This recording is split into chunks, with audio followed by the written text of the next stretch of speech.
Bo día, damos inicio a esta sesión plenaria extraordinaria que terá como único punto a aprobación provisional da modificación das normas subsidiarias na área OSA, un punto que xa viñera a pleno o ano pasado e houve que facer unha serie de cambios preceptivos como foi incluir un informe de Augas de Galicia, a aceptación de que os viais preexistentes, tal e como están neste momento, son suficientes para dar cabida a esta modificación e tamén un informe da arquitecta municipal.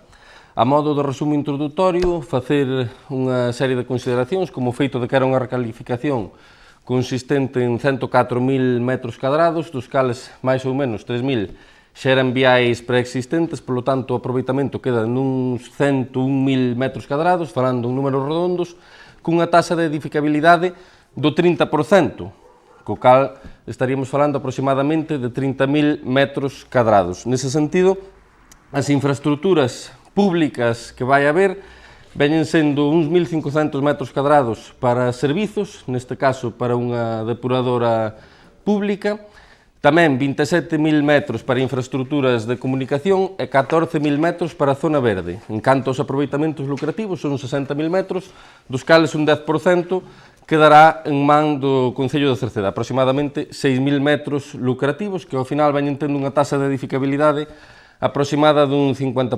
Haberá 77 prazas de aparcamento, das cales 4 son para minusválidos e tamén 350 plantacións de arborado en 3 sectores diferentes. Se queren comentar algo ao respecto, aquí estamos a disposición.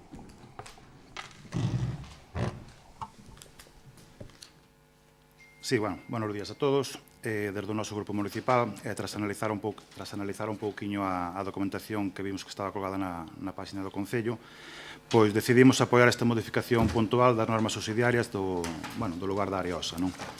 En primeiro lugar, compre decir que o procedimento conta cos informes e trámites legalmente exixidos. A Xunta de Galicia e os organismos sectoriais pois revisaron e validaron os aspectos ambientais, os patrimoniais, tamén os de abastecemento, infraestructuras, etc.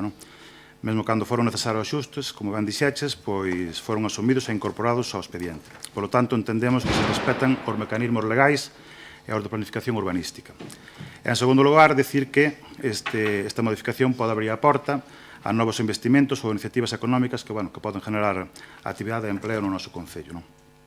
Por outra parte, tamén queríamos comentar un pouquinho a ter en cuenta que hai un riesgo de precedente urbanístico, o sea, reclasificar solo rústico en urbanizable sin unha planificación global pode abrir a porta a futuras presións ou especulacións a que se abran solicitudes similares, desordenando un pouquinho o territorio dado que non temos unha referencia, unha estrategia urbanística en conxunto para o noso Concello.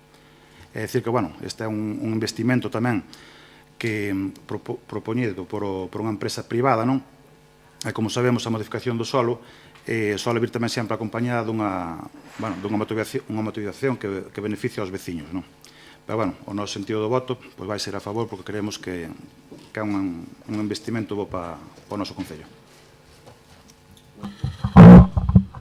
Eu non falaría de investimento, porque realmente aquí que estamos falando é dun pelotazo urbanístico, porque efectivamente unha empresa privada pasa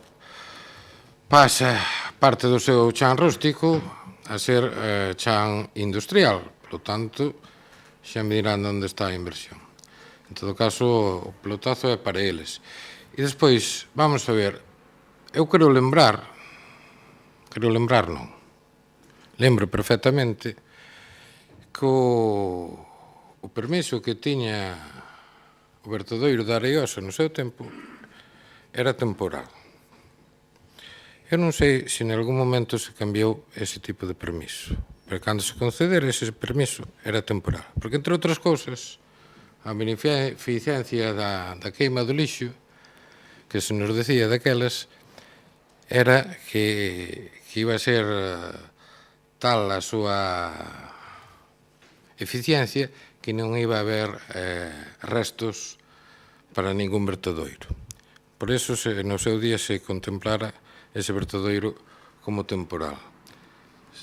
Sabemos perfectamente que nin é temporal, nin o vai ser, pero queremos saber se efectivamente se cambiou esa calificación que tiña. De momento nada máis. Ben, con respecto á exposición do Partido Popular, os aspectos ambientais é imposible que de momento se valoraran en profundidade, máis que nada porque non hai ningunha actividade asociada.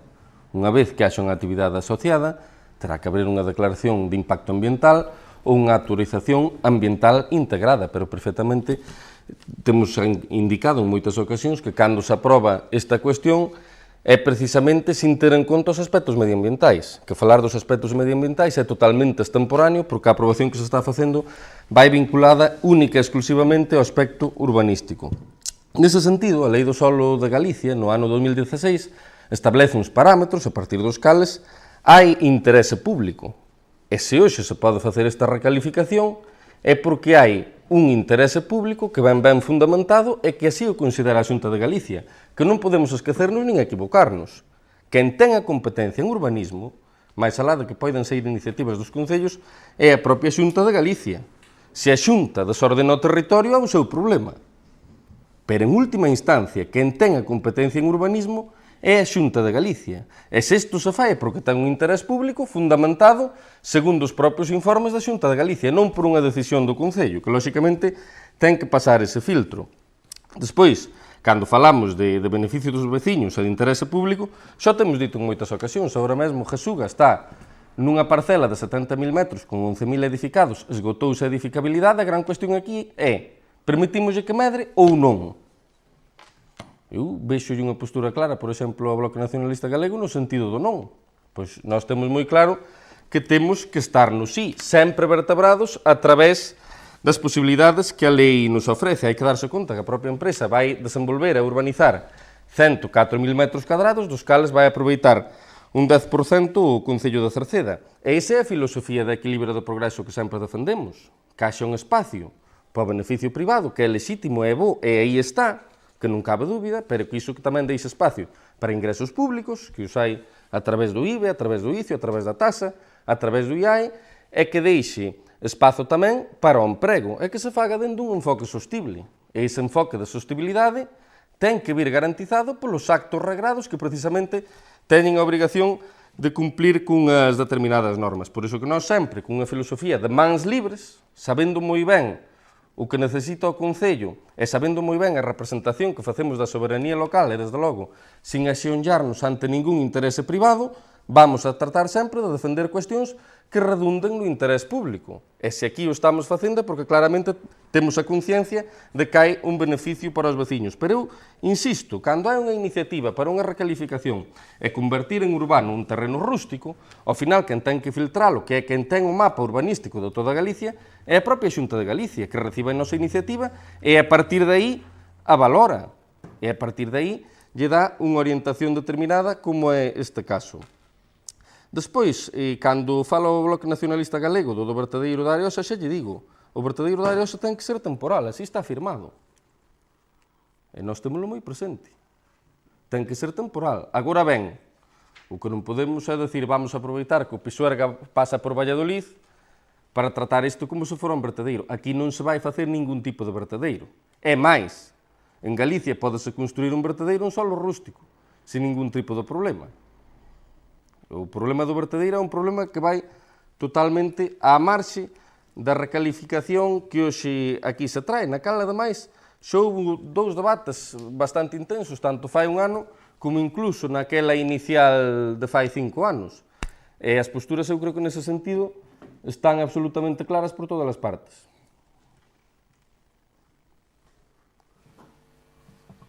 Sí, eu sigo dicindo, esta empresa comprou 104.000 metros cadrados, compraría algo máis, pero neste caso 104.000 metros cuadrados como chan rústico, e pagoulle aos propietarios como chan rústico, e agora esta empresa pasa a ter 104.000 metros de chan industrial.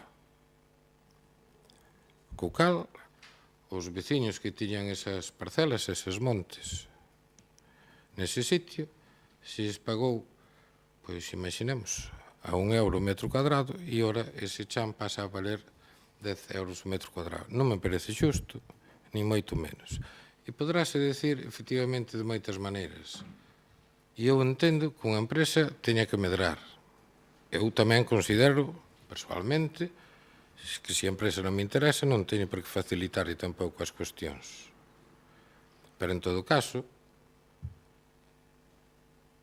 isto non pasa por ser máis que un pelotazo desta empresa, por pasar máis de 100.000 metros cuadrados de chan rústico a chan industrial, que non os pagou no seu día. Bueno, aquí hai unha incoherencia moi importante, que é que vostedes sempre din que sí, que ás veces que hai que mirar polas empresas, pola industria, vostedes nunca estuveron a favor dun só metro cuadrado de suelo industrial de momento aquí en Cerceda. Dende que eu son alcalde. Bueno, pero entón o que non se pode decir é que vostedes queren industria, porque unha vez que din eso, eu tamén lle digo, pois nós sí estamos a favor.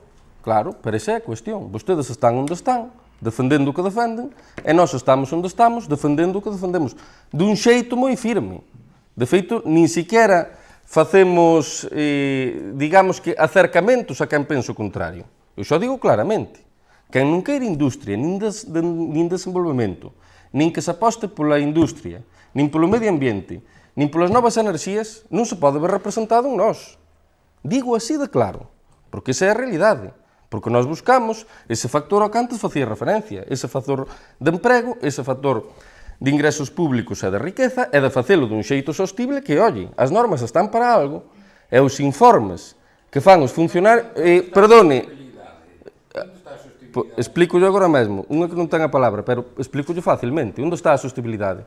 Pois nas normas que se escollen a partir dun Parlamento galego que ten unha representatividade na que non goberna nin vostede nin os nosos, e que é quen decide pois que leis hai. E esas leis residen nunha soberanía parlamentaria para que votan veciñas e veciños de todos os concellos de Galicia.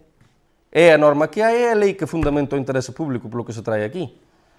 A sostibilidade é un concepto que non o vai definir exclusivamente o que vostede pense dentro da súa cabeza, nin o que pense eu, senón que temos que rexirnos polo marco xurídico que vertebra toda esta cuestión, que neste caso é autonómico, e é o que permite que isto se considere interese público. Despois, varias correccións que lle quero facer tamén. Non marcou 104.000 metros cuadrados, que eu sepa, naquela zona siga habendo parcelas que son de outros particulares, que non son da propia empresa. E isto, ubicándonos en 5 anos a posteriori. Imagínense cando se empezou a falar da aprobación inicial, no primeiro pleno, no ano 2020. Cantas parcelas aínda non quedaban pendentes, polo cal, nese sentido, teño que facerlle unha corrección. Hai propietarios que teñen terreos, e moito máis había cando se empezou a saber isto.